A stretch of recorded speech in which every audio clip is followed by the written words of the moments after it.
Welcome to Paint a Beautiful Picture.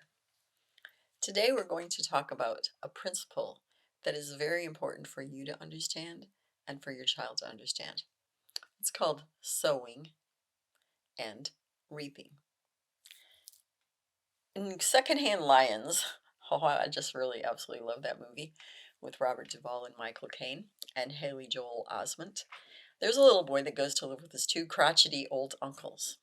And they never go anywhere, but they have loads of cash, so people bring things to them. The seed salesman sold them corn, carrots, all kinds of vegetable seeds, and they planted them in their garden because one of the brothers said to the other one that old people garden. That's what they do when you're retired.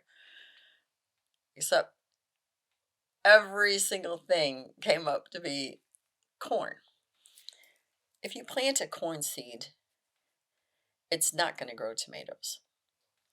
If you plant a bean seed, it's not going to grow spinach. Okay? That's a principle. What you plant, that's what grows. Okay? In your garden, if you plant things that are nourishing and healthy, what you're going to get back is nourishing and healthy foods. If you have a garden plot and you don't tend it and you don't plant anything, pretty soon that piece of ground is going to be covered in weeds. Okay? You might not have meant to plant weeds. You might not have meant to allow weeds to grow, but that's what you have. In life, it is very similar. Whatever seed you sow, that is what you are going to reap. Well, let's talk about a few of these things. And we're going to do it with opposites, okay? So you have brothers and sisters. I have 9 of them, so I know the story quite well. If you're always mean to them, if you're always insulting them, if you talk horribly to them, if you smack them around, if you aren't, you're never interested in doing what they want to do. So we're going to call that meanness. When you grow up, most likely you're not going to be close to that brother or that sister. Like, why would you want to have much to do with them, right? That's because you sowed meanness and you're going to reap kind of a lousy relationship. If you sow kindness, so you speak kindly to them, you hang out with them, you say, let's play a game today, and they go, I want to play Parcheesi. You're going, yeah, I really don't like Parcheesi. I like Monopoly, but okay, we'll play Parcheesi. Or my favorite one, with my sister, I'd say, what do you want to play today? Oh, I want to play dolls. I want to play school. I want to play house. Yeah, I mostly hung out with my brother. I really like to play war and building forts and yeah, like playing dolls and playing house. That wasn't really my favorite. But we would play dolls and we would play house and okay, that's what she liked to do. The point is, if you sow kindness with your siblings, likely you'll grow up and you'll still continue to be close and have a good relationship with them. If you're kind to your friends, often those will be long-standing friends, like maybe the rest of your life, 40, 50 years. If you're a jerk to most of your friends, unless your friends are jerks too, they're not going to put up with that or stick around for very long.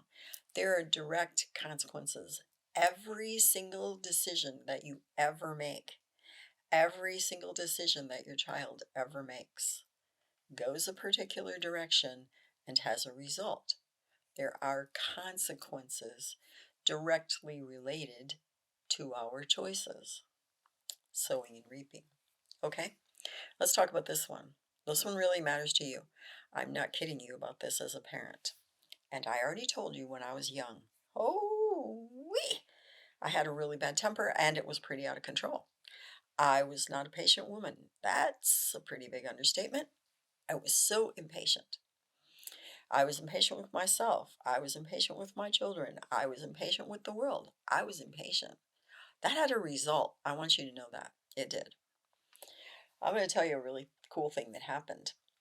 My son was such a wild driver that he made me a little crazy. And I shared this with a woman at my church. And she said, why don't you let me help him learn how to drive?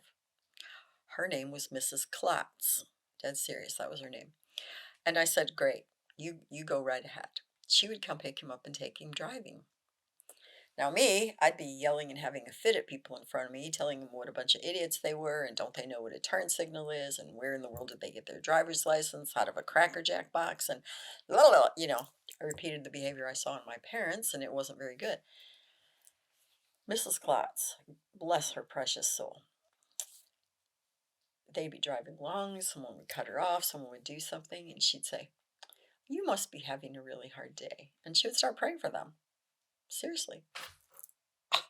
And that's who my son learned how to drive from. He learned an entirely different set of behaviors than he learned or saw modeled in me. And so he learned quite a bit of patience as a driver that I did not possess. Okay. Now, I wasn't very patient with my children when they were little boys. I learned a lot of patience very quickly because I would hear those words coming out of my mouth and I would hear my mother's voice, and I'm like, oh, no, no, no, no, no, no, no, Violet, you are not going to do that. But if we are always impatient with someone, if we are expressing that impatience or the frustration that comes with it, that has a result. If we are patient, and often patience and kindness go together because it's hard to be kind when you're impatient, but if we are patient and we're willing to wait and we're willing to be gracious about it while we are, that has an entirely different result, including even your own physical body. Okay?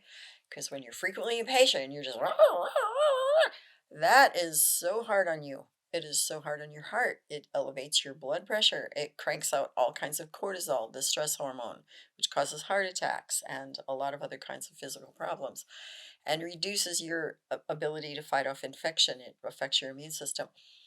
Yeah, we're talking tons of results. And so, are you sowing patience or are you sowing impatience? Because it's going to lead to certain things and you're going to reap the results of that. Your child needs to know that. Okay, let me tell you a big one. This is not a very popular one, but it's so important. And that is the word temperance, which means self control, or being out of control. Your temper is out of control, your spending is out of control, your life is out of control, and it's nothing like having self control or self discipline. And it leads down very different roads with a very different end result. I'm going to use an illustration, and it's very painful to me in some ways because this was an uncle of mine that I just thought he was really cool. He had a whole bunch of kids and they were all daughters. And he always talked about how he wanted a son. He didn't get one. He could have been impatient. He could have been frustrated. He could have been angry. He could have been a lot of things. And he could have taken it out on his wife or his kids, of course, because, other people in my family tree have done that. He was so good to his girls. I mean it. This is back in the 50s and 60s. And he'd say to them, "You can do anything. Don't let anyone tell you because you're a girl you can't. You can do anything." And then he would support them in everything they did. Oh my word. He was a good parent. He was a decent guy. He was an alcoholic. Smoked. Probably more than any person I ever saw in my life. And my mama smoked 3.5 packs a day. I mean, I've seen some big smokers, but I kid you not. My uncle, I never saw anybody smoke like that. And I'm not joking when I say to you that sometimes he would have 2 cigarettes in his hand and just like, oh my word, I never saw anyone smoke like him. At a very young age, he had emphysema. He would fight, and I do mean fight, for just about every breath. He ended up dying of cancer. Not like any of us were shocked. And it wasn't a good death. It was a really ugly, painful, horrible, awful, terrible death. Oh, lands, it was so bad. And I just felt so awful about it. So awful. So he leaves his wife and all these little girls. His out of control life led him to reap a certain amount of consequences. And he wasn't the only one, incidentally. His entire family lived with those consequences. If he had had a certain level of self control, so he could drink, 4 or 5 beers, but not half a case. And he could smoke a pack or a pack and a half in a day, and not 4 or 5 packs in a day. It would have been a different path. So I want to tell you that when things are out of control, we'll talk about gluttony in a minute. If you're eating like an absolute fiend and everything you ever see and want, you shove it down your throat, you're probably going to be obese and you're liable to have diabetes. And for heaven forbid, you could end up with your feet or your legs amputated. I don't want to tell you how many people I personally know to whom this has happened.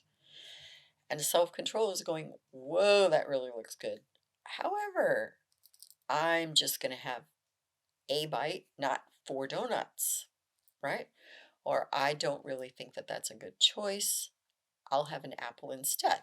This is self-control. That also has results.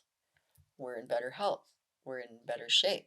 Our body doesn't develop diabetes in response to those kinds of things. You understand, there is a choice that we make and a result that happens because of it. So, self-control versus everything out of control. There's no question that that has results.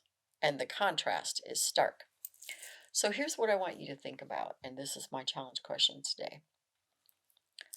Have I really looked at consequences and made decisions accordingly about what am I doing or what am I not doing, so that I can help my child understand sowing and reaping?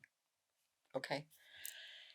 Now, I realize that this is not popular.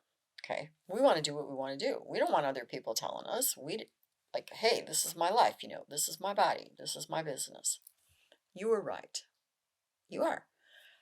I have a sister who has lung cancer. She's still smoking. My mama died of lung cancer. She smoked till the last day, on oxygen to boot. Oh, yeah, and my sister has emphysema and congestive heart failure, and she's still smoking.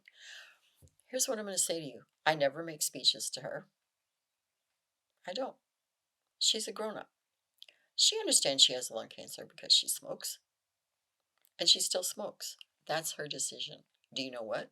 You get to make your own decisions, just as long as you can live with the results. Okay? I'm telling you that right now. You can do whatever you want as long as you can live with the results. But as a parent who really loves your child and wants the things that are best for them, I want to appeal to you to look at your decisions in light of your children. Okay? If you don't mind that they grow up and die an ugly death of cancer, great. You don't have to tell them the difference. But if you don't want that to happen, if you don't want them to grow up and be ill because they're vastly overweight, if you want them to have great relationships, then I'm begging you, please talk to your children about the concept of sowing and reaping and let them know their decisions will have a specific result in relationship to the choice they made first. We will continue to talk about this tomorrow, okay? I want you to know that tomorrow, in a sense, we're going to go more on the positive side. Today, I talked to you about a lot of the negatives. I just really love this topic because I think that any of us who really get it, there's a direct correlation between what we do and what happens. That's probably one of the strongest motivators we have to make decisions that impact us and our kids really positively. I'd like to invite you to join me next week when we talk about this subject again, because I realized there wasn't a lot here today maybe that had a lot of positivity, and there is a lot that is very positive when we do certain things. The result is great. So I want to encourage you to come and join me next week when we look at sowing and reaping again. You may find additional information on our paintabeautifulpicture.com website. Additionally, you may watch me on Rumble, and you may also listen to a podcast on Buzzsprout or Spreaker, all under the name Paint a Beautiful Picture. If you like this video, please give me a thumbs up. You may subscribe, and if you are interested in receiving notifications, please hit the notifications button. Thank you for joining me today on Paint a Beautiful Picture.